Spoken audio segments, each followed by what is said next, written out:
কালকে পাঠ করছিল প্রভু আর আজকে পাঠ করব মামুনি। ঠাকুর ঘরে আমি আগে ঢুকে সেটা বৃন্দা দেবীরা সুন্দর করে সাজাইয়া নিলাম। যেই জায়গার মধ্যে বইয়া মামুনি পাঠ করব এই জায়গাটা সুন্দর করে গুছাইয়া সেটা বৃন্দা দেবীরা ওইখানে রেখাই পড়লাম। অনেক দিন পরে আজকে মামুনির পাঠটা শুনতে পারো। মাসিও দেখি ফল বানাইতে বইয়া গেল গা। আর কালকের অনুষ্ঠানের জন্য এখানে কিছু পিঠা বানানি চলতেছে। মামুনিরে যে মালাটা পরানো হইব এটারে বাই করে থালার মধ্যে সুন্দর করে সাজায় রেখে দিল।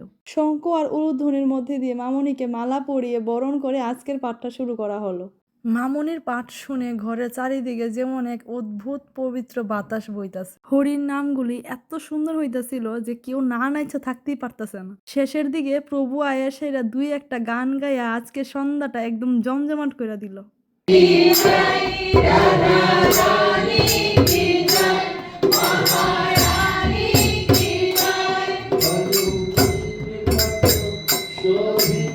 জয় জয় জয়